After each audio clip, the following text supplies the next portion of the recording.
আসসালামু আলাইকুম প্রিয় শিক্ষার্থী, আশা করি তোমরা সবাই ভালো আছো। আলহামদুলিল্লাহ, আমিও ভালো আছি।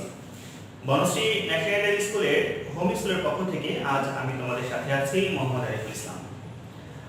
আজ আমি দশম শ্রেণীর রসায়ন বিষয়ে একটি গুরুত্বপূর্ণ অধ্যায় 11 খনিজ সম্পদ জীবাশ্ম এই অধ্যায়ের গুরুত্বপূর্ণ একটি টপিক, অর্থাৎ আমরা দেখো লিখেছি কতগুলো রিঅ্যাকশন লিখেছি, আমরা রাসায়নিক বিক্রিয়া কতগুলো রাসায়নিক বিক্রিয়া শিখব এবং এই বিক্রিয়া থেকে কিভাবে সৃজনশীল প্রশ্নের উত্তর করতে হয় সেটা আমরা শিখব। মূলত আজকের ক্লাসটা বেসিক ক্লাস বলতে পারো, এবং এটি এমন একটি বেসিক ক্লাস এই ক্লাসটা যদি আমরা ঠিকমতো যদি রপ্ত করতে পারি, যদি এই ক্লাস থেকে আমি যতটুকু আজকে শেখাবো যদি আমরা এগুলো শিখে নিতে পারি, ইনশাআল্লাহ তোমরা সৃজনশীল প্রশ্ন এই অধ্যায় থেকে যতগুলো হতে পারে তার প্রায় 50% অ্যান্সার তোমরা আশা করি যে তোমরা দিতে পারবে। চলো আমরা শুরু করি। আমরা দেখো এখানে আমরা বেসিক কতগুলো রিঅ্যাকশন লিখেছি। প্রথমে আমরা একটা আমরা বিক্রিয়ক থেকে আমরা অপর একটি পদার্থ আমরা তৈরি করতে চাই। যেমন দেখো এখানে লিখেছি আমরা ইথাইন। আমরা ইথাইন থেকে মিথেন প্রস্তুত কিভাবে করতে হয় মূলত আমরা আজকে শিখব। হ্যাঁ, ইথাইন থেকে মিথেন কিভাবে তৈরি করতে হয়।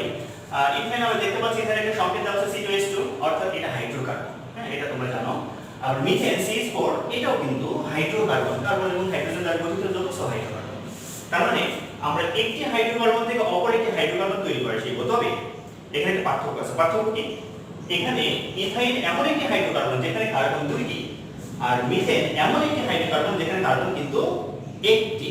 আচ্ছা, তো ঠিক আছে, আমরা শুরু করি। দেখো আমরা প্রথমে ইথাইন, এখানে ইথাইনের যে সংকেত আমি লিখেছি এটি কিন্তু আণবিক সংকেত। তোমরা জানো ইথাইনের এটি আণবিক সংকেত।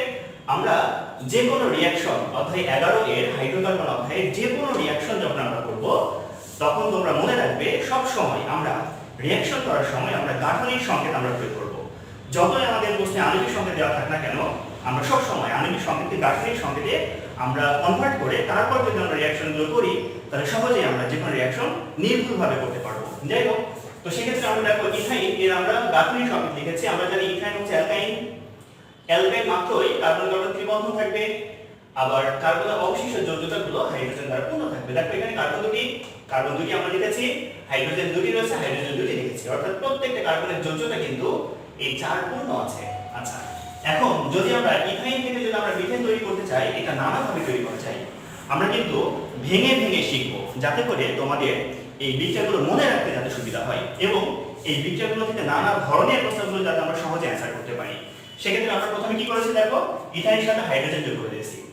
সেক্ষেত্রে আমাদের প্রভাবক লাগবে নিকেল প্রভাবক, আর এখানে আমাদের টেম্পারেচার লাগবে হলো 250 ডিগ্রি সেলসিয়াস। এখন এই ইথাইনের সাথে হাইড্রোজেন কিভাবে বিক্রিয়াটার মেকানিজম এখন তোমরা শিখো। সেটা হচ্ছে এখানে আমরা দেখতে পাচ্ছি তিনটা বন্ধন রয়েছে। আমরা দেখো এখানে ডান পাশে যেটা উৎপন্ন হলো এখানে কিন্তু তিনটা বন্ধন নাই। কয়টা বন্ধন আছে? দুটি বন্ধন। একটা বন্ধন কি হলো, ওই উপরের যে বন্ধনটা এই বন্ধনটা ভেঙে গেছে, উপরের বন্ধনটা ভেঙে দুইটা বন্ধন উৎপন্ন হয়েছে। একটি বন্ধন ভেঙে কয়টা বন্ধন উৎপন্ন হয়েছে? দুটি বন্ধন উৎপন্ন হয়েছে। এক্ষেত্রে প্রত্যেক ক্ষেত্রে যখন একটি করে বন্ধন ভেঙে যায় তখন একটি বন্ধন ভেঙে সব ক্ষেত্রে দুইটি করে কিন্তু বন্ধন উৎপন্ন হয়। আচ্ছা দেখো এখানে বাম পাশে একটা হাইড্রোজেন ছিল, একটা হাইড্রোজেন ঠিক আছে, এই হাইড্রোজেন ঠিক আছে, বাট উপরের এই বন্ধনটা থেকে তৈরি হলো দুইটা বন্ধন, আর এই দুইটা বন্ধনের সাথে এই যে H2 দুইটা হাইড্রোজেন কিন্তু দুইটা বন্ধনের সাথে যুক্ত হয়ে গেল। সেক্ষেত্রে প্রতিটি কার্বনের কিন্তু যৌগটা 4 পূর্ণ হয়েছে। যে যৌগটা উৎপন্ন হলো এই যৌগটার নাম কিন্তু ইথিন, যেটা অ্যালকিন শ্রেণীর একটি যৌগ। তাহলে আমরা অ্যালকাইন থেকে অ্যালকিন কিভাবে তৈরি করতে হয় এটা আমরা কিন্তু শিখে গেলাম। আচ্ছা, পরবর্তী ধাপে আমরা কি করেছি দেখো, এই যে উৎপন্ন ইথিন তার সাথে আমরা হাইড্রোজেন আবার যোগ করছি।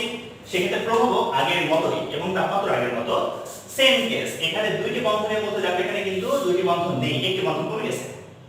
এক্ষেত্রে একটি বন্ধন যেটা কমে গেছে সেটা কিন্তু আবার ভেঙে গেছে।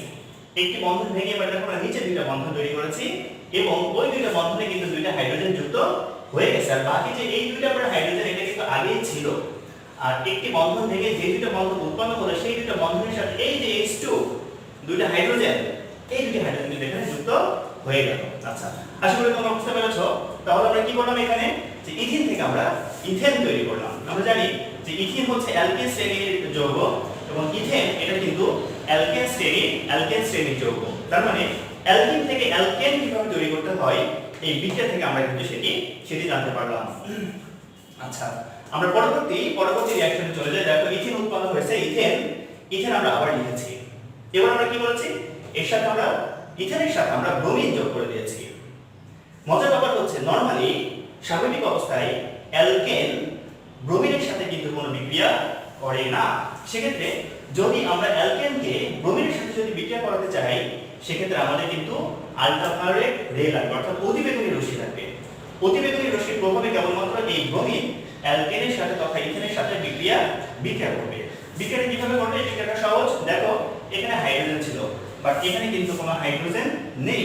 সবকিছু যা ছিল অবিকৃত অবস্থায় আছে, বাট এখানে হাইড্রোজেন জায়গায় বসছে একটা ব্রোমিন। তার মানে এই হাইড্রোজেন কিন্তু একটা ব্রোমিন পরমাণু দ্বারা এখানে কিন্তু প্রতিস্থাপিত হয়ে গেছে। তার মানে এই হাইড্রোজেন এখানে নেই, এখানে বসছে ব্রোমিন।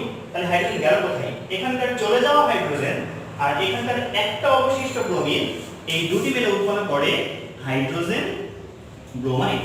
তাহলে আমরা যে যৌগটি পেলাম, এই যৌগটার নাম হলো ইথাইল ব্রোমাইড। অতঃপর আমরা এই যৌগটা আবার নাম লিখেছি, লিখে এই যৌগের সাথে এখন আমরা যোগ করব সোডিয়াম হাইড্রোক্সাইড।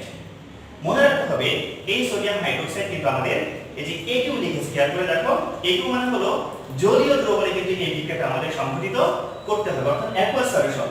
জলীয় দ্রবণে আমরা যদি সোডিয়াম হাইড্রোক্সাইডের সাথে ইথাইল ব্রোমাইড যদি বিক্রিয়া করাই, সেক্ষেত্রে আগের বিক্রিয়ার ন্যায় এখানে প্রতিস্থাপন বিক্রিয়া সংঘটিত হয়। কিভাবে? এই যে ব্রোমিন, এই ব্রোমিনটা এই OH দ্বারা প্রতিস্থাপিত হয়। তাহলে দেখো এখানে যা ছিল এখানে সব ঠিক আছে, শুধুমাত্র ব্রোমিনের জায়গায় বসছে OH।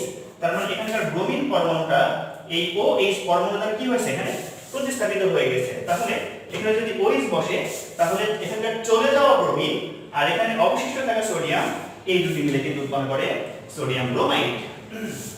দেখো আমরা এখানে যে যৌগটা যেটা আমরা পেলাম, এই যৌগটার মধ্যে OH আছে। এটা এমন একটি হাইড্রোকার্বন যে হাইড্রোকার্বনের মধ্যে OH বিদ্যমান। সুতরাং আমরা এই যৌগটাকে বলতে পারি অ্যালকোহল। এই যৌগটা কিন্তু অ্যালকোহল। এই যৌগটার নাম হলো ইথানল। আচ্ছা, অ্যালকোহল আমরা পেয়ে গেছি। এবার অ্যালকোহলের সাথে এখন আমরা দুটি বিকারক দিব। অ্যাকচুয়ালি এই দুটি বিকারক যেটা আমরা বলছি, এই দুটি প্রভাবক হিসেবে কাজ করে। একটি নাম হলো পটাশিয়াম ডাইক্রোমেট আর অপরটির নাম হলো সালফিউরিক অ্যাসিড।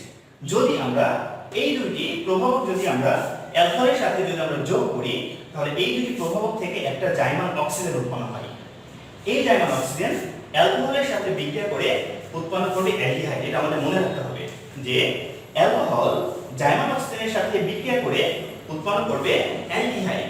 সেক্ষেত্রে আমরা জানি যে অ্যালডিহাইডের কার্যকরী যে মূলক সেটা হচ্ছে CHO, মানে অ্যালডিহাইডের মধ্যে CHO থাকবেই। সেক্ষেত্রে দেখো আমরা এখানে 2 কার্বন যুক্ত অ্যালকোহল দেখতে পাচ্ছি, অ্যালডিহাইডও কিন্তু হবে অবশ্যই 2 কার্বন যুক্ত। এখন দেখো অ্যালডিহাইডের সাথে CHO থাকবেই, সো আমরা শেষ কার্বনের সাথে CHO যুক্ত করে দিয়েছি। CHO এর গাঠনিক সংকেত হবে ইউরো, অর্থাৎ কার্বনের সাথে অক্সিজেন দ্বিবন্ধনের মাধ্যমে, আর একটি কার্বনের সাথে এই হাইড্রোজেন এটি কিন্তু একক বন্ধনের মাধ্যমে কিন্তু যুক্ত থাকবে। আর অবশিষ্ট কার্বনের বাকি যোজ্যতাগুলো হাইড্রোজেন দ্বারা পূর্ণ থাকবে। দেখো এখানকার OH কিন্তু এখানে নেই। দেখো এখানে কি হয়েছে, এখানে OH এবং H এই দুইটি মূলক বা পরমাণু, এই দুটি একত্রিত হয়ে এখানে উৎপন্ন করে হলো পানি। আর এখানে এই জাইমান অক্সিজেনটা মূলত এখানে যুক্ত হয়। ঠিক আছে, জাইমান অক্সিজেন যদি এখানে যুক্ত হয়, তো সেক্ষেত্রে এই অক্সিজেন এখানে চলে আসলো। আর এখানকার এই H মানে চলে যাওয়া H আর হচ্ছে এখানে থাকা হচ্ছে H, এই দুইটি আর এখানকার যে অক্সিজেন, এই তিনটি মিলে এখানে মূলত উৎপন্ন করে H2O। তাহলে সহজভাবে কি মনে রাখবো যে ইথানলের সাথে যদি আমরা জাইমান অক্সিজেন যদি যুক্ত করি, সেক্ষেত্রে আমাদের তৈরি হবে হচ্ছে ইথানেল তথা অ্যালডিহাইড উৎপন্ন হবে। একইভাবে অ্যালডিহাইডের সাথে যদি আমরা পুনরায় যদি জাইমান অক্সিজেন তথা এই যে পটাশিয়াম ডাইক্রোমেট এবং সালফিউরিক অ্যাসিড যোগ করি, এখান থেকে কিন্তু আবার কিন্তু জাইমান অক্সিজেন উৎপন্ন হবে। এই জাইমান অক্সিজেন পুনরায় অ্যালডিহাইডের সাথে বিক্রিয়া করে এবার যে যৌগটি উৎপন্ন করবে সেটি কিন্তু অ্যাসিড হবে। এই অ্যাসিডটির নাম হলো ইথানোয়িক অ্যাসিড। আর আমরা জানি অ্যাসিডের মধ্যে অবশ্যই COOH এই মূলকটা থাকবে। COOH এই মূলকটার গাঠনিক সংকেত হচ্ছে COOH। এরকম দেখো তোমরা খেয়াল করে আমাদের এটা মনে রাখতে হবে। সেক্ষেত্রে এখানে 2 কার্বনযুক্ত অ্যালডিহাইড ছিল, আমরা এখানে তৈরি করলাম 2 কার্বনযুক্ত অ্যাসিড, যেটাকে আমরা বলি ইথানোয়িক অ্যাসিড। এটার আরেকটা নাম হলো অ্যাসিটিক অ্যাসিড। যাই হোক, এটাকে আমরা জৈব অ্যাসিডও বলতে পারি। আমরা দেখবো যে আসলে এর পরবর্তী ধাপে কি হয়। আমরা অ্যাসিড পেলাম, অ্যাসিডের সাথে আমরা আবার বিক্রিয়া করাবো সোডিয়াম হাইড্রোক্সাইড। যদি অ্যাসিডের সাথে যদি আমরা সোডিয়াম হাইড্রোক্সাইড বিক্রিয়া করাই, এখানেও কিন্তু প্রতিস্থাপন বিক্রিয়া সংঘটিত হবে। কিভাবে? দেখো এখানকার এই যে H ছিল, এখানকার Hটা এখানকার সোডিয়াম দ্বারা কি হবে? প্রতিস্থাপিত হবে। H এর জায়গায় সোডিয়াম বসবে। দেখো এখানে H এর জায়গায় জাস্ট একটা সোডিয়াম বসে গেছে। আচ্ছা, আর এই যে H আর এই যে OH, এই দুটি মিলে কিন্তু উৎপন্ন করবে পানি। পানি অবশ্য আমরা এখানে লিখে নাই, আমরা একটু ডান পাশে লিখে দেই, এই যে পানি উৎপন্ন করবে। আচ্ছা, আর যে যৌগটা আমরা পেলাম, এই যৌগের নাম হচ্ছে সোডিয়াম ইথানয়েড।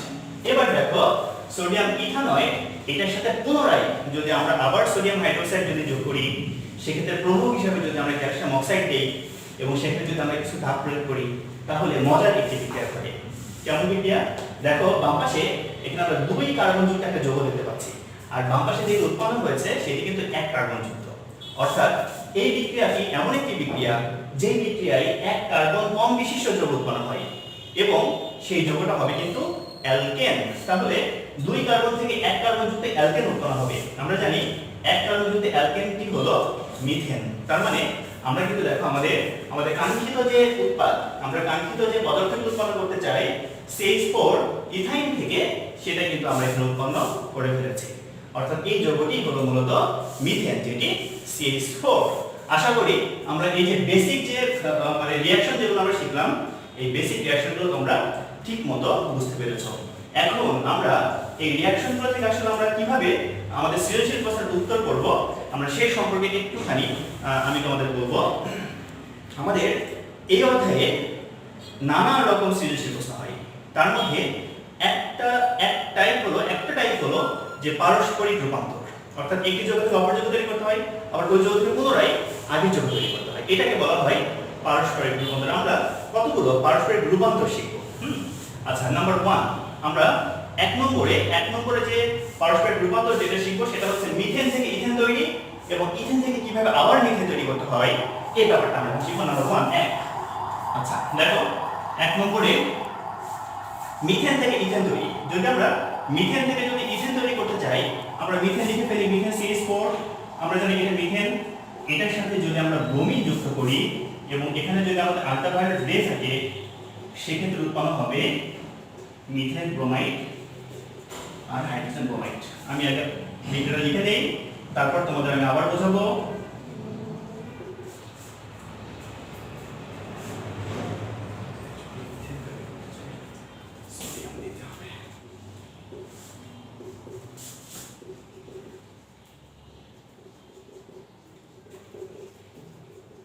হ্যাঁ, হয়ে গেছে।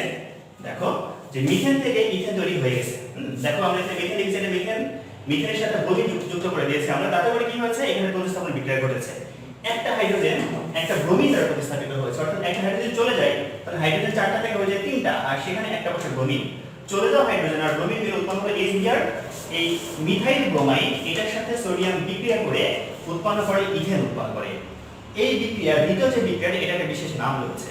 এই বিক্রিয়ার নাম হলো উডস বিক্রিয়া। এটি তোমাদের বইতে নেই, এটি তোমরা পরবর্তী ক্লাসে জানতে পারবে। যাই হোক, তাহলে আমরা নতুন বিক্রিয়া শিখলাম, সেটা হচ্ছে 1 কার্বন বিশিষ্ট হাইড্রোকার্বন থেকে 2 কার্বন বিশিষ্ট হাইড্রোকার্বন কিভাবে তৈরি করতে হয়, এই বিক্রিয়া থেকে সেটা আমরা শিখতে পারলাম। আচ্ছা, এখন দেখো আমরা উল্টা বিক্রিয়াটা করব। উল্টা মানে হচ্ছে আমরা কিভাবে ইথেন থেকে কিভাবে মিথেন পাবো। দেখো ইথেন থেকে মিথেন পাওয়ার জন্য আমরা বেসিক রিঅ্যাকশনে চলে যাই।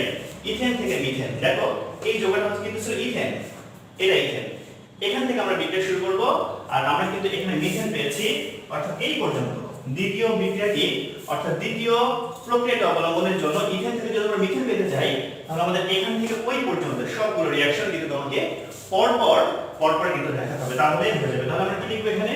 এখানে আমরা লিখবো যে বেসিক রিঅ্যাকশন দ্রষ্টব্য 2 নম্বরটা। ঠিক আছে, 1 নম্বরটা আশা করি তোমরা বুঝতে পেরেছো। আমরা এখন 2 নম্বর প্রশ্নে চলে যাব। 2 নম্বর দেখো, আমরা এখন মিথেন এবং ইথেন এবং ইথিনের পারস্পরিক রূপান্তর। নাম্বার 2 ইথিন এবং ইথাইন। ইথিন আমি একটু লিখি, ইথেন ভালো করে লিখি, ইথেন থেকে ইথিন। হ্যাঁ, ইথেন থেকে যদি আমরা ইথিন তৈরি করতে চাই, ইথেন থেকে ইথিন তৈরি করব। আমরা ইথেন লিখে ফেলি, আমরা জানি ইথেনের সঙ্গে হলো CH3, তারপর আবার CH3। এটার সাথে যদি আমরা ব্রোমিন যোগ করি, তো সেক্ষেত্রে উৎপন্ন হবে CH3 CH2 Br, আর একই সাথে HBr উৎপন্ন হবে। আচ্ছা, এবার উৎপন্ন যৌগ CH3 CH2 Br এটার সাথে আমরা যদি ইথিন অর্থাৎ অ্যালকিন যদি তৈরি করতে চাই, যদি আমরা অ্যালকিন তৈরি করতে চাই, সেক্ষেত্রে আমাদের সোডিয়াম হাইড্রোক্সাইড যোগ করতে হবে NaOH।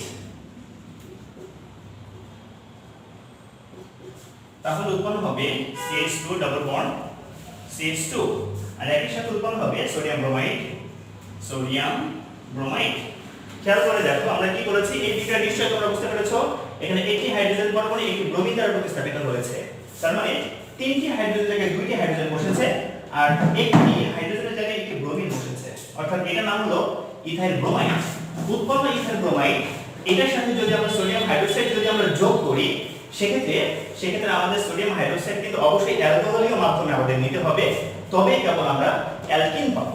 যে অ্যালকিন যেটা আমরা পাবো সেটাকে আমরা বলি ইথিন। দেখো তাহলে আমরা পেয়ে গেছি ইথেন থেকে কিভাবে ইথিন তৈরি করতে হয়, এটা নাম হলো ইথিন। এখন যদি আমরা ইথিন থেকে ইথেন তৈরি করতে চাই, নাম্বার 2 নম্বর, যদি আমরা ইথিন থেকে ইথেন তৈরি করতে চাই, ইথিন থেকে ইথিন থেকে আমরা এখন ইথেন তৈরি করব কিভাবে? দেখো এটা ছিল ইথিন, এটা ছিল ইথিন। ইথিন থেকে আমরা ইথেন বানাবো, এটা ইথিন যদি হয় এটা 2 এর 2, ইথিন থেকে আমরা ইথেন বানাবো। ইথেন কোথায় আছে? এই দেখো ইথেন, অর্থাৎ ইথিন থেকে আমরা ইথেন, এই যে একটা লাইন, এই লাইনের বিক্রিয়াটা দেখলে কিন্তু আমরা ইথিন থেকে ইথেন পেয়ে যাব। তার মানে এটা আবার বেসিক রিঅ্যাকশন দ্রষ্টব্য। এখান থেকে তোমরা এই প্রশ্নের উত্তর তোমরা এখান থেকে কাট করে নিয়ে ওখানে বসালে হয়ে যাবে। আচ্ছা, নেক্সট আমরা এখন 3 নম্বর প্রশ্নে যাব, মিথেন এবং ইথাইনের পারস্পরিক রূপান্তর। 3 নম্বর, মিথেন থেকে ইথেন। আমরা লিখি মিথেন, এটা 1 নম্বর, মিথেন থেকে ইথাইন। মিথেন থেকে ইথাইন আমরা কিভাবে পাবো? মিথেন থেকে ইথাইন পাওয়ার জন্য আমাদের মিথেন লিখতে হবে CH4। আচ্ছা, এখানে এই মিথেনকে যদি আমরা 1500 ডিগ্রি সেলসিয়াস তাপমাত্রা উত্তপ্ত করি, তাহলে আমরা পেয়ে যাব ইথাইন। দেখো মিথেনকে, 2 অণু মিথেনকে যদি আমরা 1500 ডিগ্রি সেলসিয়াস তাপমাত্রা উত্তপ্ত করি, তাহলে আমরা ইথাইন পেয়ে যাব। এটা কিন্তু ইথাইন। এখন ইথাইন থেকে আমরা মিথেন কিভাবে পাবো? নাম্বার 2, সেটা হচ্ছে ইথাইন থেকে মিথাইন। যদি ইথাইন থেকে যদি আমরা মিথাইন পেতে চাই, রিভার্স রিঅ্যাকশন, সেক্ষেত্রে আমাদের এই যে দেখতে পাচ্ছ এটা কিন্তু ইথাইন ছিল, আর আমরা সর্বশেষ যেটা উৎপন্ন করেছিলাম বেসিক রিঅ্যাকশনে সেটা হচ্ছে মিথেন ছিল। তার মানে এখানে আমাদের এই পুরোটা এখান থেকে শুরু করে একদম শেষ পর্যন্ত, ঠিক আছে, এটা কিন্তু পুরোটা আমাদের লিখতে হবে। তাহলে কিন্তু আমরা ইথাইন থেকে মিথেন পাবো।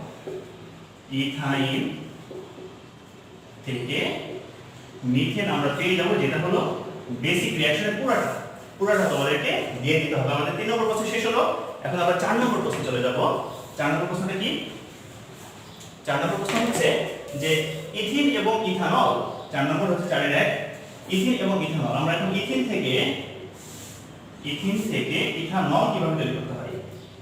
ইথানল, দেখো ইথিন থেকে ইথানল প্রস্তুতি আমাদের এই যে লেখা দেখতে পাচ্ছ এখানে ইথিন লেখা আছে, এই যে এটা ইথিন থেকে ইথানল, এই দেখো ইথানল। অর্থাৎ এখান থেকে এতটুকু যদি আমরা দিয়ে দেই, তো সেক্ষেত্রে ইথিন থেকে ইথানল কিন্তু হয়ে যাবে। তার মানে এটা কিন্তু বেসিক রিঅ্যাকশন।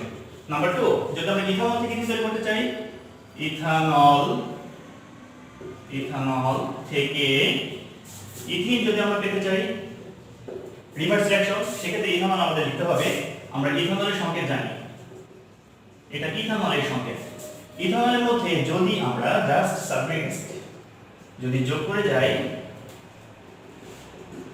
হয়ে গেছে, এটা কিন্তু ইথিন। অ্যালকোহলের মধ্যে সালফিউরিক অ্যাসিড যোগ করে কিন্তু আমরা পেয়ে যাব ইথিন। 4 নম্বর আমাদের শেষ। আমরা 5 নম্বরে চলে যাব। নাম্বার 5 বলা আছে ইথানল এবং ইথানল। হ্যাঁ, ঠিক আছে, দেখো তাহলে এখন আমরা ইথানল থেকে কিভাবে ইথানল পাওয়া যায় এটা এখন আমরা দেখব। দেখো ইথানল কোথায় ছিল? ইথানল এখানে ছিল। ইথানল আমরা এখন 5 এর 1 করছি, 5 এর 1। সেক্ষেত্রে ইথানল থেকে আমরা ইথানল পেতে চাই। দেখো ইথানল আমরা পেয়ে গেছি। ইথানল এর সাথে জার্মান অক্সিজেন যোগ করে ইথানল পাওয়া যায়, অর্থাৎ এটার উত্তর হলো বেসিক রিঅ্যাকশন। তোমরা পাবে নাম্বার 2। এখন আমরা ইথানল থেকে ইথানল বানাবো। ইথানল থেকে ইথানল কিভাবে? ইথানল আমরা লিখে ফেলি। আমরা জানি ইথানলের সঙ্গে CH3 CHO। যদি আমরা ইথানল থেকে যদি ইথানল পেতে চাই সেক্ষেত্রে আমাদের বিশেষ একটি বিকারক যোগ করতে হবে, সরি এটা সোডিয়াম হবে না, লিথিয়াম হবে। এই যে আমরা যে বিকারক যেটি যোগ করলাম এটি মূলত প্রভাব হিসেবে কাজ করে, এটার নাম হলো লিথিয়াম টেট্রাহাইড্রোঅ্যালুমিনেট। এটা যদি আমরা যোগ করি ইথানলের মধ্যে তাহলে এখান থেকে উৎপন্ন হবে জার্মান হাইড্রোজেন। আমরা এখান থেকে এই জার্মান হাইড্রোজেন পাবো। এই জার্মান হাইড্রোজেন যেটা উৎপন্ন হবে এটি এটির সাথে ইথানলের সাথে বিক্রিয়া করে অ্যালকোহলে পরিণত হয় CH3 CH2OH অ্যালকোহলে পরিণত হলো। দেখো আমরা এটাকে সমানতা করব, হ্যাঁ কিভাবে? বাম পাশে হাইড্রোজেন রয়েছে 4টা, 3 আর 4 এখানে, আর এখানে হাইড্রোজেন হলো 3 আর 5 আর 6, তার মানে এখানে দুইটা হাইড্রোজেন কম আছে। আমরা এখানে আগে একটা 2 বসাই দিলে উভয় পাশে কিন্তু হাইড্রোজেন সমান হয়ে গেল। আমরা 5 নম্বর প্রশ্ন শেষ করলাম, আমরা এখন 6 নম্বর প্রশ্নে যাব। নাম্বার 6 নম্বর প্রশ্ন হচ্ছে ইথানল থেকে 6-1 ইথানল এবং ইথানোয়িক অ্যাসিড। আমি এটা সরাসরি লিখে যেতে চাই। ইথানল হলো আমরা জানি এটা আমাদের বেসিক রিঅ্যাকশনে রয়েছে। দেখো ইথানল কোথায় আছে? এই যে ইথানল, এটা হলো 6-1 নম্বর প্রশ্নের উত্তর এটা। ইথানল থেকে দেখো ইথানোয়িক অ্যাসিড হয়ে গেছে, অর্থাৎ আমরা যেটা এই এতটুকু আমাদের দিতে হবে তাহলে কিন্তু এই প্রশ্নের উত্তর শেষ। আচ্ছা যদি আমরা 2 এ যাই, অর্থাৎ এটা আমরা দেখলাম যে বেসিক রিঅ্যাকশন। আচ্ছা এবার 2 মানে হচ্ছে ইথানোয়িক অ্যাসিড থেকে ইথানল। আমরা একটু লিখি ইথানোয়িক অ্যাসিড থেকে ইথানল। কিভাবে প্রস্তুত করব? ইথানোয়িক অ্যাসিড আমরা লিখে ফেলি CH3 C এর ডাবল OH হবে, এটা ইথানোয়িক অ্যাসিড। এটার সাথেও আমাদের জার্মান অক্সিজেন আমাদেরকে যোগ করতে হবে। সেক্ষেত্রে আমাদের লিথিয়াম টেট্রাহাইড্রোঅ্যালুমিনেট, তাহলে হবে CH3CHO প্লাস মেবি এখান থেকে উৎপন্ন হবে পানি। আর এখানে আমাদের দুইটা জার্মান অক্সিজেন লাগবে। আমরা দেখি 3 আর 4, 4 আর 6টা হাইড্রোজেন, 3 আর 4, 4 আর 6টা হাইড্রোজেন, ঠিক আছে। তার মানে জৈব অ্যাসিড থেকে কিভাবে অ্যালকিহাইড তৈরি করতে হয় সেটা আমরা শিখলাম। আচ্ছা আমাদের 6 নম্বর প্রশ্ন শেষ। আমরা সর্বশেষ প্রশ্ন আমাদের 7 নম্বর প্রশ্ন। আমরা এটা শিখব মিথেন থেকে ইথানোয়িক অ্যাসিড কিভাবে তৈরি করতে হয়। মিথেন থেকে ইথানোয়িক অ্যাসিড, আচ্ছা মিথেন থেকে ইথানোয়িক অ্যাসিড আমরা এখনো তৈরি শিখি নাই। আমরা শিখব মিথেন লিখে ফেলি আমরা। মিথেন থেকে ইথানোয়িক অ্যাসিড তৈরির জন্য আমাদের প্রথমে মিথেন লিখতে হবে CH4। আচ্ছা 2 অণু যদি আমরা মিথেন নেই আর 1500 ডিগ্রি সেলসিয়াস তাপমাত্রা যদি আমরা উল্লেখ করি সেক্ষেত্রে মিথেন ইথাইনে পরিণত হবে। হ্যাঁ কিভাবে? CH ট্রিপল বন্ড CH, এটা ইথাইন। তোমরা এই বিক্রিয়াটা এর আগে দেখেছো। তাহলে মিথেনকে যদি আমরা 1500 ডিগ্রি সেলসিয়াস তাপমাত্রা উত্তপ্ত করি তাহলে উৎপন্ন হবে ইথাইন। এবার ইথাইন থেকে আমরা তৈরি করব ইথানোয়িক অ্যাসিড। দেখো এটা কিন্তু ইথাইন ছিল, এটা ইথাইন থেকে দেখো আমরা এখানে তৈরি করেছি এই পর্যন্ত ইথানোয়িক অ্যাসিড। তার মানে এটা হবে এটা 7-1 ইথাইন থেকে ইথানোয়িক অ্যাসিড এই পর্যন্ত তোমাদের দিতে হবে। তাহলে আমাদের এই প্রশ্নের উত্তর শেষ। এটার নাম হলো ইথাইন। আচ্ছা নাম্বার 2 আমরা সর্বশেষ ধাপ যেটা ইথানোয়িক অ্যাসিড থেকে কিভাবে মিথেন বানাবো। আমরা ইথানোয়িক অ্যাসিড থেকে মিথেন, দেখো ইথানোয়িক অ্যাসিড থেকে মিথেন তৈরির যে বিক্রিয়াটা আমরা যদি লিখি ইথানোয়িক অ্যাসিড থেকে মিথেন, হ্যাঁ এটাও কিন্তু বেসিক রিঅ্যাকশনে আমাদের কিন্তু আছে। যেমন এটা ইথানোয়িক অ্যাসিড, এটা আর এটা হলো মিথেন। তার মানে এখান থেকে আমরা এতটুকু যদি এই দুইটা বিক্রিয়া দিয়ে দেই ইথানোয়িক অ্যাসিড থেকে কিভাবে মিথেন তৈরি করতে হয়। আমি একটু ভুল করছি, এটা এখানে হবে না, না ঠিক আছে ঠিক আছে এটা কিন্তু ইথানোয়িক অ্যাসিড, ঠিক আছে। তার মানে এটা হলো 7-2। হ্যাঁ দেখো তাহলে ইথানোয়িক অ্যাসিড থেকে কিন্তু আমরা এই প্রক্রিয়ায় আমরা কিন্তু মিথেন তৈরি করতে পারি। তাহলে প্রিয় শিক্ষার্থী আজকে আমরা 7 রকম পারস্পরিক রূপান্তরযোগ্য যে যৌগ, এই যৌগ সম্পর্কে কিন্তু আজকে আমরা এই ব্যাপারটি ক্লিয়ার জানতে পারলাম। তোমরা শুধুমাত্র এই 7 প্রকার এই যে যৌগই না, বরং এগুলো ছাড়াও ভিন্ন ভিন্ন যৌগের পারস্পরিক রূপান্তর কিভাবে করতে হয়, মানে কোন রিঅ্যাকশন থেকে কিভাবে করতে হয়, আশা করি তোমরা সবাই খুব ভালোভাবে পরীক্ষায় এগুলো অ্যানসার করতে পারবে। তো প্রিয় শিক্ষার্থী আজকের ক্লাস আমরা একদম শেষ পর্যায়ে। আজকের ক্লাস আমাদের এখানে শেষ করতে হচ্ছে। পরবর্তীতে তোমাদের সাথে ইনশাআল্লাহ আবার দেখা হবে অন্য কোনো ভিডিও ক্লাসে। সে পর্যন্ত সবাই তোমরা ভালো থাকবে, সুস্থ থাকবে। আল্লাহ হাফেজ।